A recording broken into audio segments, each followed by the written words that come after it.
दोस्तों, एक बार फिर से स्वागत है आप सभी का आपके अपने favourite English learning channel scholar English पर। मेरा नाम है दीपिका कुमावत और मैं इस चैनल पर वेरियस कॉम्पिटिटिव एग्जाम्स के लिए इंग्लिश सब्जेक्ट टीच करती हूँ। तो बेसिकली आज के इस वीडियो में हम डिस्कस करने जा रहे हैं द हिंदू एडिटोरियल का वोकैब एनालिसिस। आशा करती हूँ कि आप इन सेशंस के साथ रेगुलरली जुड़ रहे हैं और इनका बेनिफिट भी उठा रहे हैं, क्योंकि इन सेशंस का मकसद है आपकी वोकैब पावर को और ज़्यादा इन्हांस करना। और ये जो वोकैब सेशंस है, ये बैंक, एसएससी, रेलवे, यूपीएससी या फिर किसी भी कॉम्पिटिटिव एग्जाम के लिए इक्वली बहुत ही ज़्यादा इम्पॉर्टेंट है। तो चलिए और ज़्यादा देर ना करते हुए बढ़ते हैं हमारे वोकैब शो की तरफ और जानेंगे कि आज का हमारा सबसे पहला वर्ड कौन सा है।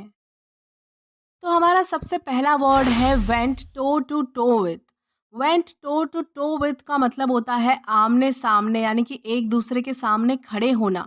खास तौर पर लड़ने के लिए या फिर बहस करने के लिए, एक दूसरे के कंपटीशन में खड़े होना, एक दूसरे को कॉम्पीट करने के लिए खड़े होना, उसे कहा जाएगा went toe to toe with. और ये एक ईडियम है। सिनोनिम इसका होता है कन्फ्रंट या फिर कम्पीट, यानी कि किसी से मुकाबला करना, आमना सामना करना या फिर लड़ना, उसे कहा जाएगा कन्फ्रंट या फिर कम्पीट। अब अगर एग्जाम्पल देखें तो एग्जाम्पल इसका है the boxer went toe to toe with reigning champion, यानी कि मुक्केबाज मौजूदा चैंपियन के सामने खड़ा था, यानी कि उससे लड़ने के लिए तैयार था, उससे कम्पीट करने के लिए तैयार था। तो इस कॉन्टेक्स्ट में हम जो है वो went toe to toe with इस ईडियम का अलग अलग सेंटेंसेस में यूज़ कर सकते हैं। देन इसी के साथ हम आगे चलेंगे हमारे नेक्स्ट वर्ड की ओर और जानेंगे कि हमारा अगला वर्ड कौन सा है। तो इसके बाद हमारा अगला वर्ड है स्पाइरल आउट। स्पाइरल आउट का मतलब होता है बढ़ना, कोई चीज़ नियंत्रण के बाहर बढ़ना, यानी कि कंट्रोल के बिना बढ़ती ही जाना। जब कोई चीज़ जो है वो इस तरह से बढ़ती है कि उस पर हमारा कंट्रोल ही नहीं होता, उसका प्रोडक्शन या फिर उस चीज़ को कम करने के लिए हम जो है वो उसे कंट्रोल नहीं कर पाते, वो चीज़ जो है वो बढ़ती ही जाती है, उसे कहा जाएगा स्पाइरल आउट। इस कॉन्टेक्स्ट में जो है वो स्पाइरल आउट इसका यूज़ होता है। और ये एक फ्रेजल वर्ब है।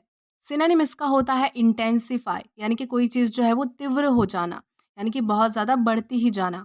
For example, the production of chocolates spiral out of control, यानी कि जो चॉकलेट्स का प्रोडक्शन है वो जो है वो कंट्रोल के बाहर जो है वो बढ़ता ही जा रहा था, यानी कि उसे रोका नहीं जा सकता था। इस कॉन्टेक्स्ट में हम जो है वो स्पाइरल आउट इस फ्रेजल वर्ब का अलग अलग सेंटेंसेस में यूज़ कर सकते हैं। देन इसी के साथ हम आगे जाएंगे हमारे नेक्स्ट वर्ड की ओर और जानेंगे कि हमारा अगला वर्ड कौन सा है। तो हमारा अगला वर्ड है स्क्रैप।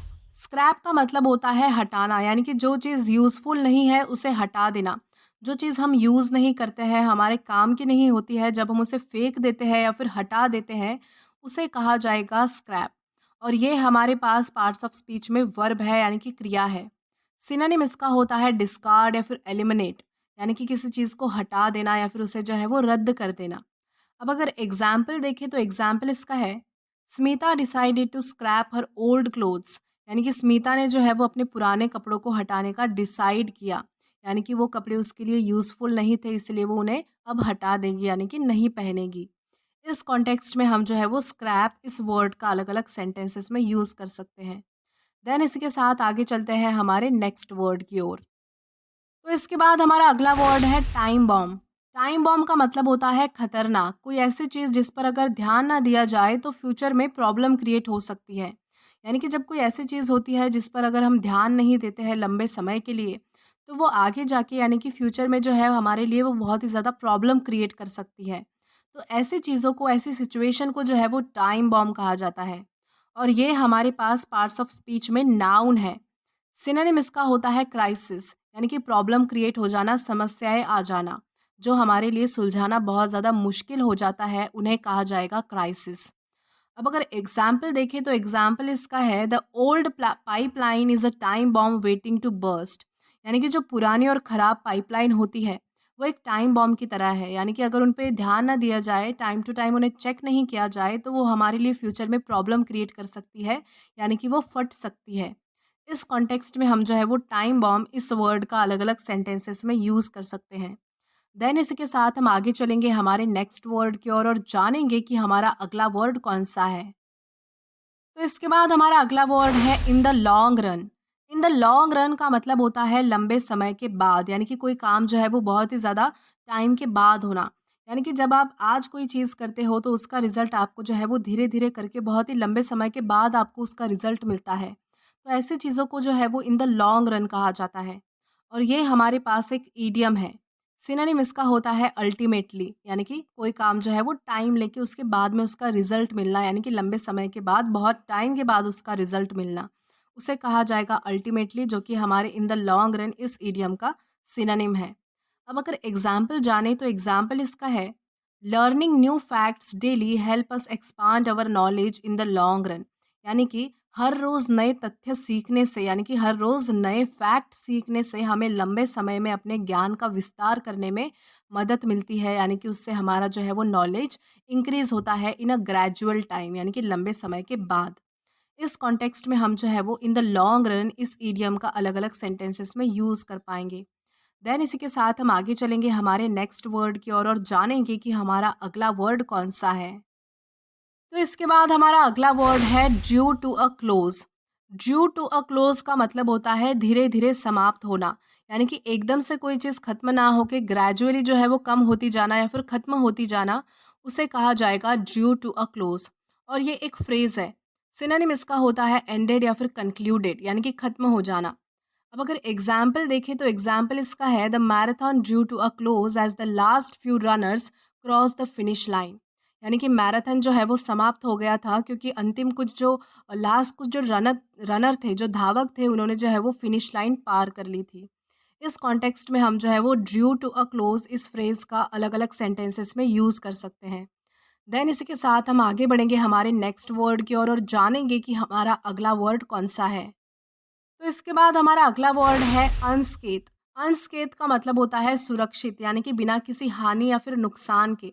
जब हमारे लिए कोई चीज़ हानिकारक नहीं होती या फिर जिससे हमें नुकसान नहीं पहुंचता, हमारे लिए सेफ हो जाती है, उसे कहा जाएगा अनस्केथ। और ये हमारे पास पार्ट्स ऑफ स्पीच में एग्जेक्टिव है, यानी कि विशेषण है। सिनोनिम इसका होता है अनहार्म या फिर अनहर्ट, यानी कि कोई हानि ना पहुंचना, कोई नुकसान ना पहुंचना, सेफ होना। अब अगर एग्जाम्पल देखें तो एग्जाम्पल इसका है, despite the car being severely damage in the accident, the passengers remain अनस्केथ।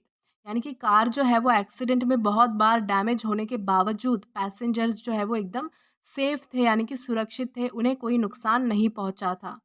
इस कॉन्टेक्स्ट में हम जो है वो अनस्केथ इस वर्ड का अलग अलग सेंटेंसेस में यूज़ कर सकते हैं।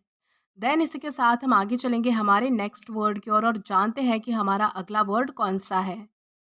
तो इसके बाद हमारा अगला वर्ड है डाउन टाइम। डाउन टाइम का मतलब होता है खराबी, कोई ऐसा समय जिसमें मशीन्स, स्पेशली कंप्यूटर्स जो काम नहीं कर पाते, उनमें कोई जो है वो टेक्निकल इश्यूज आ जाते हैं या फिर ख़राब हो जाते हैं। ऐसे कंडीशन को जो है वो डाउन टाइम कहा जाता है। और ये हमारे पास पार्ट्स ऑफ स्पीच में नाउन है। सिनोनिम इसका होता है ब्रेक डाउन या फिर माल फंक्शन, यानी कि खराबी आ जाना, कोई चीज़ जो है वो खराब हो जाना या फिर काम नहीं करना। For example, the office network had down time because of technical issues. यानी कि टेक्निकल इश्यूज होने के कारण जो है वो ऑफिस का नेटवर्क जो है वो काम नहीं कर रहा था। इस कॉन्टेक्स्ट में हम जो है वो डाउन टाइम इस वर्ड का अलग अलग सेंटेंसेस में यूज़ कर सकते हैं। देन इसी के साथ हम आगे चलेंगे हमारे नेक्स्ट वर्ड की ओर और जानेंगे कि हमारा अगला वर्ड कौन सा है। तो इसके बाद हमारा अगला वर्ड है इम्पेटस। इम्पेटस का मतलब होता है प्रोत्साहन, यानी कि किसी को एंकरेज करना, आगे बढ़ने के लिए प्रोत्साहित करना, कोई काम करने के लिए जो है वो प्रोत्साहित करना या फिर एनकरेज करना, उसे कहा जाएगा इम्पेटस। और ये हमारे पास पार्ट्स ऑफ स्पीच में नाउन है। सिनोनिम इसका होता है एनकरेजमेंट या फिर इंसेंटिव, यानी कि किसी को प्रोत्साहित करना, आगे बढ़ाने की कोशिश करना। For example, his father's words provided the impetus for him to pursue higher education. यानी कि उसके पिता की बातों ने जो है वो उसे हायर एजुकेशन जो है वो लेने के लिए प्रोत्साहित किया। इस कॉन्टेक्स्ट में हम जो है वो इम्पेटस इस वर्ड का अलग अलग सेंटेंसेस में यूज़ कर सकते हैं। देन इसी के साथ हम आगे चलेंगे आज के हमारे लास्ट वर्ड की तरफ और जानेंगे कि हमारा वर्ड कौन सा है। तो इसके बाद हमारा अगला वर्ड है गियर अप। गियर अप का मतलब होता है तैयारी करना, किसी काम की या फिर किसी चीज़ की जो है वो तैयारी करना, प्लानिंग करना, उसे कहा जाएगा गियर अप। और ये एक फ्रेजल वर्ब है। सिनोनिम इसका होता है प्रिपेयर या फिर रेडी, यानी कि तैयार करना। For example, the family is gearing up for their summer vacation. यानी कि जो फैमिली है वो अपने समर वैकेशन की तैयारी कर रही थी। इस कॉन्टेक्स्ट में हम जो है वो गियर अप इस फ्रेजल वर्ब का अलग-अलग सेंटेंसेस में यूज़ कर सकते हैं। तो दोस्तों आज के लिए बस इतना ही। अगर आपको वीडियो पसंद आया हो तो do like this video, subscribe the channel and share as much as you can. और अगर आपने इससे पहले वाला वीडियो नहीं देखा है तो आप यहाँ पर क्लिक करके वो पहले वाला वीडियो भी देख सकते हैं। Till then keep learning. Thank you.